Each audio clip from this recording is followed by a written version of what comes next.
This is how you break through a plateau. So I usually use myself, but this time I'm gonna use some of my clients. All right, just so you know that I know what I'm talking about, right? Compared to these flipping idiots that just read off ChatGPT. Okay, so top left here we got Justin. This is an old transformation to be fair. He's actually looking even better now. But he was stuck in a plateau for about like 10 years. I mean, he had been training on for 10 years, but the last 2 or 3 years, sorry, he was stuck in a plateau. We managed to add about 6, 7 pounds of lean muscle together and just keep his body fat off, as you can tell. Top right, we've got Seema. Apologies, she didn't have like a same angle picture and stuff like that, so blame her. But we went through a body recomposition where she gained an overall of about 2 kg, much stronger now. I'm gonna literally, it's either post it already or I'm gonna post a video about her as well. Okay. Then bottom left, we've got Kishan. Again, he'd been training for a while, was stuck in a little bit of plateau for the past few months before he reached out to me. And literally within the first 14, 15 weeks, we lost 15 pounds. He's actually gaining muscle now, so he's on my bulking phase.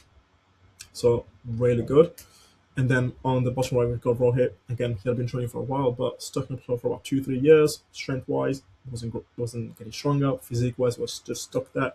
We dropped 20 pounds. He's getting ready for a photo shoot now, as you can tell, and he's 8 weeks out, and he looks like that. So that's fantastic. So now, as a beginner, it's piss easy to make progress. All you have to do is go to the gym, don't eat like a retard, sleep 6, 7 hours a night, and you will make progress. So in my first 6 months of training, that's all I did. I used to train like 6, 7 days a week. Again, for fuck's sake, I'm cooked. But I used to just train all the time, right? And I made progress. I wasn't tracking my food. I wasn't doing any of that. Even sleep, I wasn't tracking my sleep or anything. Didn't know how much I was sleeping, but I made progress. All right.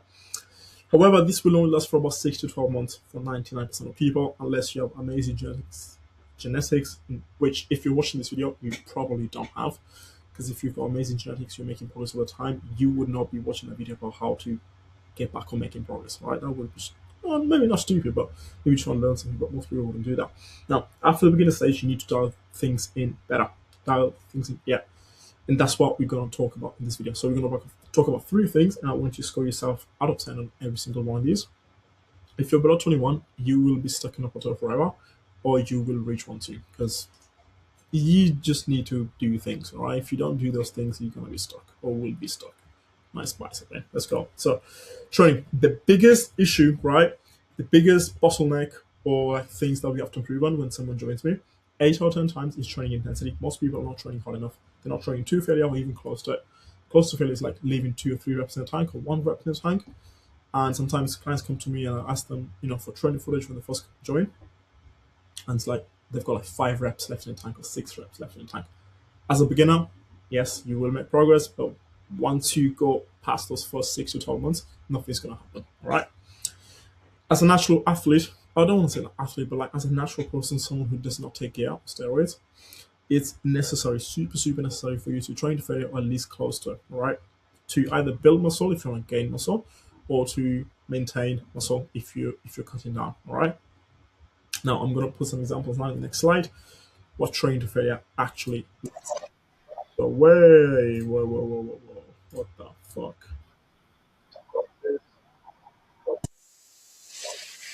Look at left. Okay.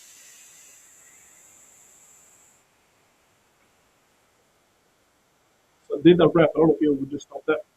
I went for another one. Most people won't even get to the point where like picking up or stuff like that. And that's what your last rep should be looking like. All right. Absolute fuckery. This again, shoulder press here. I've got a spot, so it's going to look a little bit differently. So look at this rep. This is what a last rep should look like for you if you're training to failure. And now I'm going to have one more rep with spot. So if you have a spot, this is what your last rep should be looking like. All right. Then, lastly, let's go here.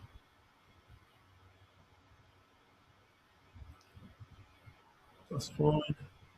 Let's just keep watching. See, I got a spot there, but didn't really need it. That's why your last rep should be looking like if you're training by yourself. All right.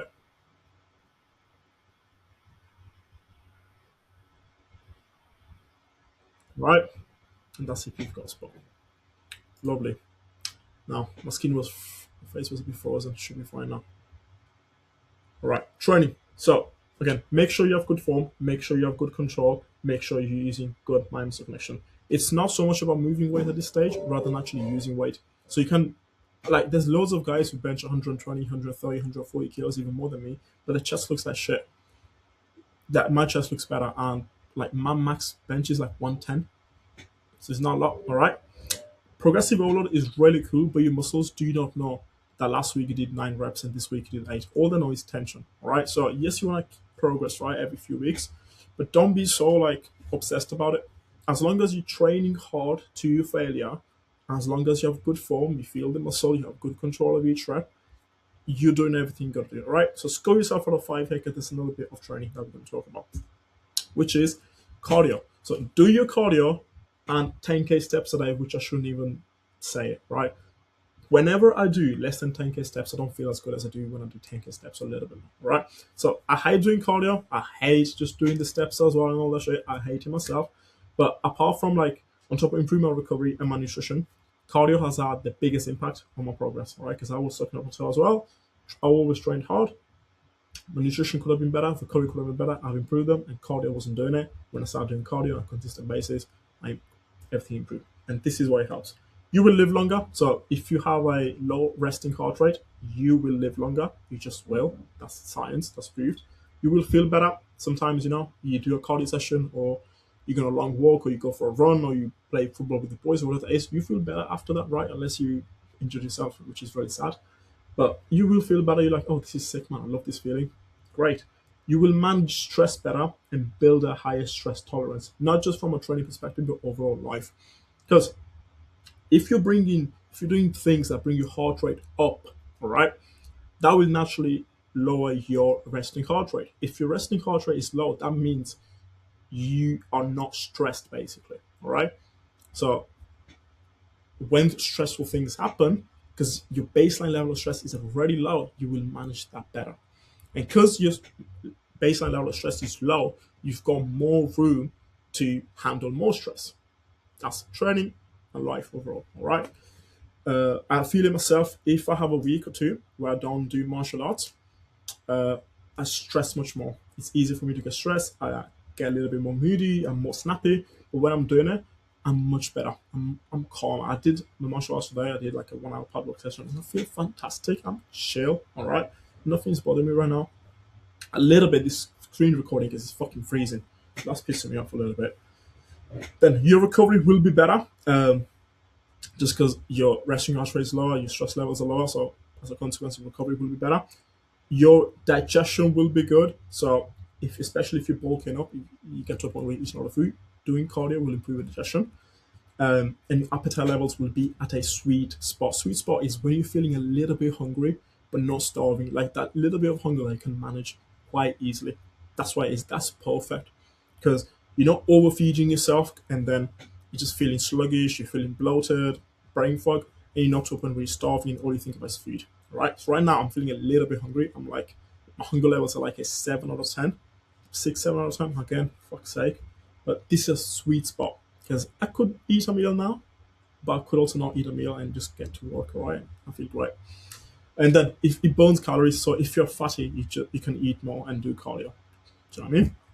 All you need is 60 to 120 minutes, so 1 to 2 hours of list cardio that brings your heart rate between 120 to 130 beats per minute. So I usually do cross training for that. Right? Extra points if you do sports at least once a week, once or twice a week. If you do that, that's great. Right? So again, score yourself out of 5 again because this was the second bit of training. Me myself at the moment, on the actual training in the gym, training failure and all the bullshit, I would say I'm 5. Right here, to be fair, I'm a 5 here. Yeah, I'm a 5 in everything actually. Yeah, 10. 10 so far. All right. I'm not boasting, like, not just fucking stroking my own cock, but it's true. All right. Nutrition. Now, stop eating like a retard slash a kid. Like, stop eating like a kid. Kids have biscuits and snacks and all that shit. They shouldn't. All right. If you're giving your kids all that stuff, you're not doing a great job as a parent. I'll be honest with you. All right. I'm not a parent myself, but come on, you shouldn't be doing that. Now, Eat real 1 to 2 ingredient foods. That's what you should be eating. Have a structured meal plan, and know when you're going to be having each meal. All right. I'm going to give you like a brief overview in terms of nutrition here. If you want to go in detail, watch my videos about like how to the lean bulk blueprint and the cut blueprint. I'll explain a lot of things there as well, how to make changes and all that stuff. All right. It is of vital importance that you fuel yourself properly, making sure you're not underfueled and killing performance and recovery. Because if you're not eating enough, your recovery is not going to be good, and in the gym you're not going to be as strong. Making sure you're not overeating, getting fat, and then you're going to feel sluggish, you're going to brain fog, your gut health might not be good. That's my idea. So 4 to 6 meals a day. I cut on the carbs before and after training. That's going to be great to make sure that you got enough strength in the gym to train hard, and then after the gym just to recover better. All right. So baseline macros: 1 gram of protein per pound of body weight. There are clients that push a little bit higher, so like 1.2, 1.3, 1.4 sometimes. Rarely. 0.3 grams of fat for each pound of body weight. Again, there's clients that push a little bit higher, but no more than 0.5 grams per pound of body weight, and the rest will be carbs. All right. So me myself, I'm on. I mean, depends on the day, but usually sell around 350 grams of carbs, or like just under 700, depending on what I'm training and stuff like that. No more than one weekly cheat meal, and cut out or heavily reduce snacking. So if you want to have a little bit of snacking, that's like 60, 70, 80 calories, maybe 100 calories. Cool. Don't do that every day. If you're going to clear completely, fantastic. One cheat meal a week. So with me in that situation, in terms of nutrition, I would say I'm a 9. In terms of cheat meal, yeah, I will not have more than one cheat meal a week. There's weeks I don't do it, even if I'm bulking. In terms of snacking, is 1, maybe 2 snacks in the whole week, basically. All right. And if I do have them, I always make up for them. But you don't want to get into that routine where you have a snack all the time, then you make up for it, because it's not the same thing. All right. So that's it. So I will score myself a 9 there. Yeah. Recovery. So minimum 7 hours of sleep is. I shouldn't be saying this shit, right? But I need to. The sleep score of 80 or above. So if you're tracking your sleep, great. Make sure your sleep score is about above 80 or more. All right.